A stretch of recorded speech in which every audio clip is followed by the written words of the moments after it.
Hello everyone, welcome back to my channel all about zoology. So आज के इस video में हम पढ़ने वाले हैं ग्लूकोनियोजेनेसिस के बारे में।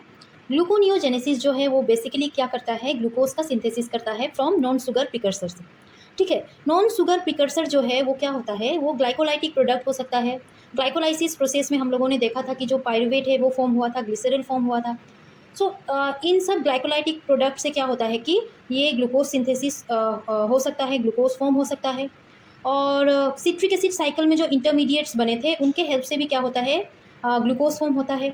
और एमिनो एसिड जो है वो भी क्या करता है, हेल्प करता है ग्लूकोज को फॉर्म करने में। ठीक है, अगर हम साइट की बात करें तो ग्लूकोनियोजेनेसिस जो है वो लीवर और किडनी के कॉर्टेक्स में होता है। हायर एनिमल के केस में किडनी और लीवर का जो सेल होता है उसमें साइटोसोल और माइटोकॉन्ड्रिया दोनों में ये क्या होता है, हो सकता है, ग्लूकोनियोजेनेसिस हो सकता है। ठीक है, लीवर के केस में क्या होता है, 85% टू 95% जो है ग्लूकोज फॉर्म होता है। ठीक है, और किडनी के केस में ये 50% हो सकता है, 50% ये ग्लूकोज क्या करता है, फॉर्म करता है। किडनी का जो कॉर्टेक्स है उसमें का जो सेल होता है वो क्या करता है, ग्लूकोज फॉर्म करता है। बेसिकली ये कब होता है, जब हम फास्ट रखते हैं या हमारा बॉडी जो है वो मेटाबॉलिक एसिडोसिस के टाइम में क्या होता है कि ये प्रोसेस करवाता है, जिससे क्या होता है कि ग्लूकोज फॉर्म होता है और ग्लूकोज क्या करता है, अदर सेलुलर फंक्शन में हेल्प करता है। ठीक है, सो अब हम देखते हैं कि ये बेसिकली कैसे होता है। इससे पहले मैं एक बात आपको बताती हूँ, जो ग्लाइकोलाइसिस पाथवे है वो इस केस में सिमिलर होता है, बस उनमें 3 स्टेप ऐसा था जो इरिवर्सिबल था। ठीक है, वो मैं स्टेप अभी दिखाऊंगी आपको। वो इरिवर्सिबल स्टेप जो है ये एंजाइम के मदद से रिवर्सिबल फॉर्म में लाया जाता है, जिससे क्या होता है कि वो जो है ग्लूकोज फॉर्म करता है। कैसे करता है वो मैं आपको दिखाती हूँ। सबसे पहले हम देखते हैं जो ग्लाइकोलाइसिस का जो पाथवे है उसमें क्या होता था, ग्लूकोज जो है पायरुवेट में कन्वर्ट होता था। ग्लूकोज को पायरुवेट में कन्वर्ट किया जाता है ग्लाइकोलाइसिस पाथवे में। इसमें कई सारे एंजाइम जो है हेल्प करते हैं। और यहाँ पर हम लोगों ने देखा था जो 3 स्टेप है, ग्लूकोज से ग्लूकोज 6 फॉस्फेट बनता है हेक्सोकाइनेज एंजाइम के हेल्प से। ये जो है रिवर्सिबल नहीं था, मतलब ग्लूकोज 6 फॉस्फेट जो है ग्लूकोज मतलब नहीं बना पाएगा। ठीक है, ये रिवर्सिबल प्रोसेस नहीं होता है। बाकी सारे आप देख सकते हो वो सारे रिवर्सिबल है। बट यहाँ पर नंबर 3 स्टेप में आप देखोगे फ्रुक्टोज 6 फॉस्फेट जो है फ्रुक्टोज 1,6 बीस फॉस्फेट में कन्वर्ट हुआ है फ्रॉम फॉस्फोफ्रुक्टोकाइनेज 1 एंजाइम। इसमें क्या होगा कि ये भी रिवर्सिबल नहीं होगा। ठीक है, और लास्ट में आप देखोगे पायरुवेट जो फॉर्म हुआ है फॉस्फोइनोल पायरुवेट से, पायरुवेट काइनेज एंजाइम के हेल्प से, ये भी क्या है, रिवर्सिबल नहीं है। पायरुवेट जो है अगेन फॉस्फोइनोल पायरुवेट फॉर्म नहीं कर सकता। जैसे कि मैंने कहा पायरुवेट को ग्लूकोज फॉर्म करना है ग्लूकोनियोजेनेसिस में। इसको क्या करवाना होगा, रिवर्सिबल करवाना होगा, तभी ये क्या करेगा, पायरुवेट से फॉस्फोइनल पायरुवेट में कन्वर्ट करेगा। अगेन ये ऊपर की तरफ जाके क्या करेगा कि फ्रुक्टोज 1,6 बीस फॉस्फेट को फ्रुक्टोज 6 फॉस्फेट पे कन्वर्ट करेगा और ग्लूकोज 6 फॉस्फेट को अगेन ग्लूकोज में फॉर्म करेगा, जो कि इस पाथवे का मेन जो है प्रोडक्ट होता है।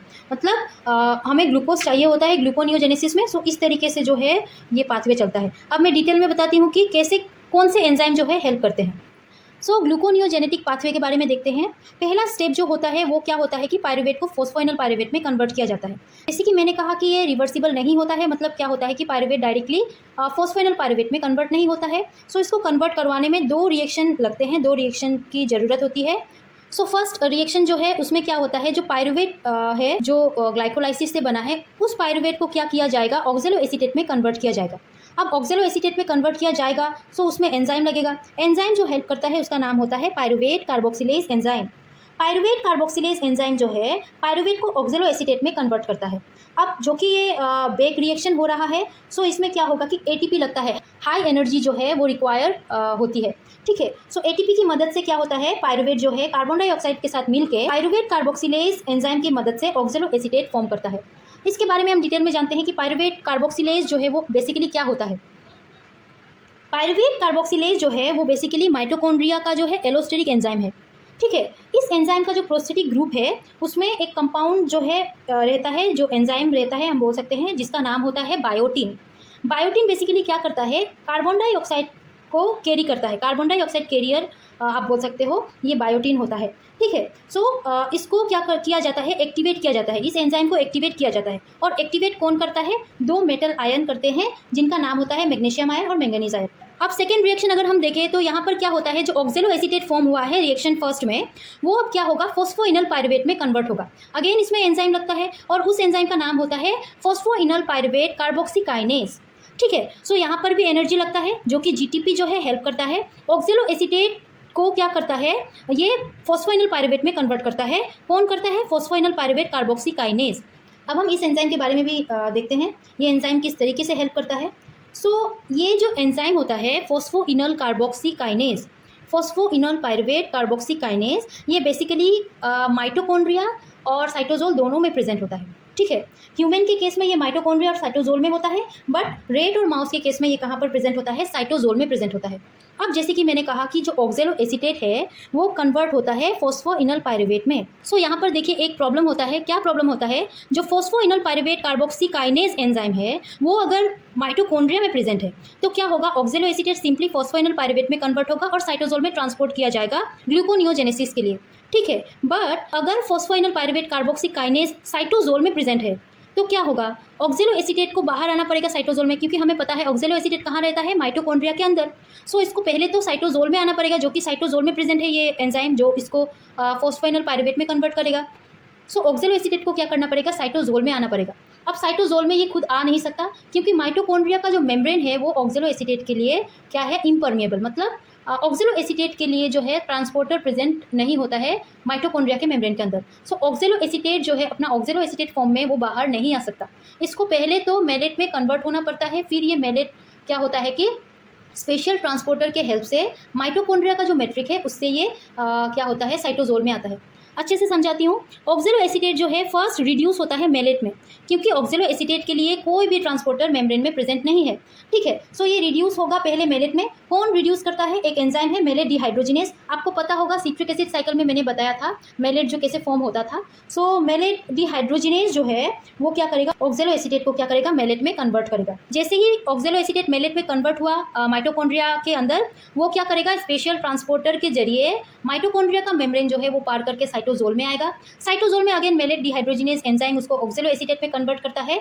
अब वो ऑक्जेलो एसीटेट जो है क्या होता है? फॉस्फोइनल पायरुवेट कार्बोक्सीकाइनेज एंजाइम के हेल्प से फॉस्फोइनल पायरुवेट फॉर्म करता है। ठीक है, अब फॉस्फोइनल पायरुवेट फॉर्म हो चुका है। अब हम स्टेप नंबर 2 देखते हैं, जो और एक जो मैंने कहा था इरिवर्सिबल था। ग्लाइकोलाइसिस में टोटल 3 स्टेप ऐसे हैं जो इरिवर्सिबल है। पहला जो इरिवर्सिबल था पायरुवेट, उसको हम लोगों ने पायरुवेट से फॉस्फोइनल पायरुवेट में कन्वर्ट किया है with the help of those enzyme जो हमने अभी तक पढ़ा है। अभी हम देखते हैं स्टेप नंबर 2 जो कन्वर्ट होगा फॉस्फोइनल पायरुवेट टू ग्लूकोज। कैसे होगा? वो तो सारे जो भी रिवर्सिबल थे उससे वो रिवर्स करते करते कहाँ तक पहुँचेगा? फ्रुक्टोज 1,6 बिसफॉस्फेट के पास। हमें पता है फ्रुक्टोज 1,6 बिसफॉस्फेट जो है वो इरिवर्सिबल है, मतलब फ्रुक्टोज 1,6 बिसफॉस्फेट जो है फ्रुक्टोज 6 फॉस्फेट पे कन्वर्ट नहीं हो सकता। इसमें एंजाइम एक हेल्प करता है फ्रुक्टोज 1,6 बिसफॉस्फेटेज। वो क्या करेगा? इस फ्रुक्टोज 1,6 बिसफॉस्फेट से क्या करेगा? इनऑर्गेनिक फॉस्फेट बाहर निकालेगा, जिससे फ्रुक्टोज 6 फॉस्फेट फॉर्म होगा और इसमें किसी भी तरीके का एटीपी जो है यूज़ नहीं होता है। ठीक है, लास्ट जो स्टेप नंबर 3 है वो हम देखते हैं। यहाँ पर स्टेप नंबर 3 जो है वो ग्लूकोज 6 फॉस्फेट क्या होगा? ग्लूकोज में कन्वर्ट होगा। यहाँ पर जो एंजाइम हेल्प करता है उस एंजाइम का नाम होता है ग्लूकोज 6 फॉस्फेटेज। इसमें भी किसी भी तरीके का जो है एटीपी यूज़ नहीं होता है, जो कि ग्लूकोज 6 फॉस्फेटेज जो है ग्लूकोज 6 फॉस्फेट को ग्लूकोज में कन्वर्ट करता है। मतलब क्या करेगा? इनऑर्गेनिक फॉस्फेट बाहर निकालेगा और ग्लूकोज को फॉर्म करेगा। हमें पता है ग्लूकोनियोजेनेसिस में ग्लूकोज ही चाहिए, हमें ग्लूकोज का सिंथेसिस करवाना है। यहाँ पर ग्लूकोज मिल चुका है और इस तरीके से जो है ग्लूकोनियोजेनेसिस ग्लूकोज फॉर्म करता है। ठीक है, आई होप आप लोगों को समझ आया होगा। अगर समझ आया हो और अच्छा लगा हो तो इस वीडियो को लाइक कीजिए, मेरे चैनल को सब्सक्राइब करना प्लीज़ मत भूलिएगा। टिल देन पढ़ते रहिए। Take care and bye bye.